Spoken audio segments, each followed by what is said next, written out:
ಮಹಾಶಿವರಾತ್ರಿ ಎರಡನೇ ದಿನ ಶಿವನ ಆರಾಧನೆಯೊಂದಿಗೆ ಶಿವಾಲಯಗಳಲ್ಲಿ ಮಹಾಪ್ರಸಾದ ಆಯೋಜಿಸಲಾಗಿತ್ತು. ಸಾವಿರಾರು ಸಂಖ್ಯೆಯಲ್ಲಿ ಭಕ್ತಾದಿಗಳು ಆಗಮಿಸಿ ದೇವರ ದರ್ಶನ ಪಡೆದು ಮಹಾಪ್ರಸಾದವನ್ನು ಸ್ವೀಕರಿಸಿದ್ರು.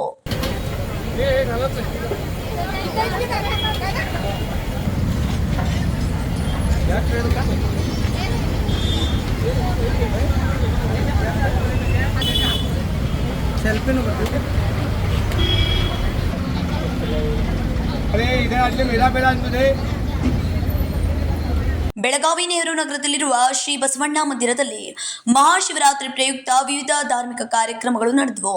ನಿನ್ನೆಯಿಂದ ಅಭಿಷೇಕ, ವಿಶೇಷ ಪೂಜೆ, ಅಲಂಕಾರ, ಮಹಾ ಆರತಿ ನುಡಿದ ಧಾರ್ಮಿಕ ಕಾರ್ಯಕ್ರಮಗಳು ಸಂಪನ್ನಗೊಂಡವು.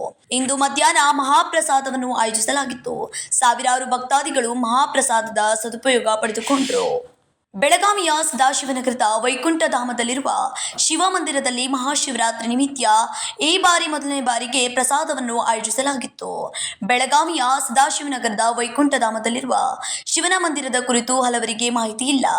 ಹಲವಾರು ವರ್ಷಗಳಿಂದ ಇಲ್ಲಿ ಭಗವಾನ್ ಶಂಕರನ ಪೂಜೆ ಅರ್ಚನೆ ಮಾಡಲಾಗುತ್ತಿದೆ. ಮಹಾಶಿವರಾತ್ರಿಯನ್ನು ಕೂಡ ಆಚರಿಸಲಾಗುತ್ತದೆ. ಆದರೆ ಈ ಬಾರಿ ವೈಕುಂಠಧಾಮ ಜೀರ್ಣೋದ್ಧಾರ ಕಮಿಟಿ ವತಿಯಿಂದ ಮೊದಲನೇ ಬಾರಿಗೆ ಮಹಾಪ್ರಸಾದವನ್ನು ಆಯೋಜಿಸಲಾಗಿತ್ತು. ಹಲವರು ಸಹಕಾರ ನೀಡಿದ್ದಾರೆ. ಶಿವರಾತ್ರಿ ನಿಮಿತ್ತ ಸ್ಮಶಾನದಲ್ಲಿ ಜಾಗರಣೆ, ನಾಮಸ್ಮರಣೆ, ಯಜ್ಞ ಸೇರಿದಂತೆ ವಿವಿಧ ಧಾರ್ಮಿಕ ಕಾರ್ಯಗಳು ನಡೆದವು.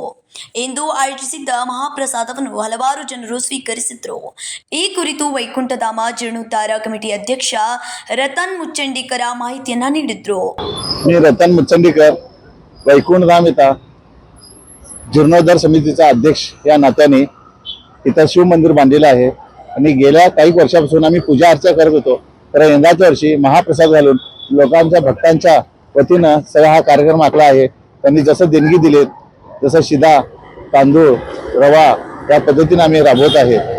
हे आज आम्ही थोड्या प्रमाणात करतो म्हणून ठरलो होतो. तर लोकांच्या प्रतिसादमुळे भरभराटीनं वाढलेला आहे.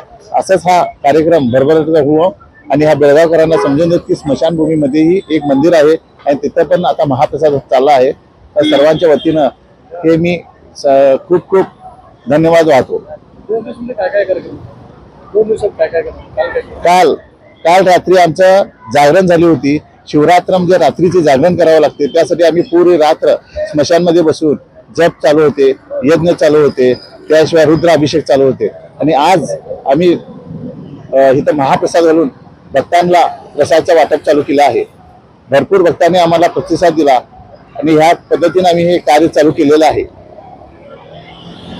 ಈ ಸಂದರ್ಭದಲ್ಲಿ ಪದಾಧಿಕಾರಿಗಳು ಮತ್ತು ಭಕ್ತರು ಹೆಚ್ಚಿನ ಸಂಖ್ಯೆಯಲ್ಲಿ ಭಾಗಿಯಾಗಿದ್ದರು. ಸಂಕಲ್ಪ ಶಿಂದೆ, KMM ಕನ್ನಡ ನ್ಯೂಸ್, ಬೆಳಗಾವಿ.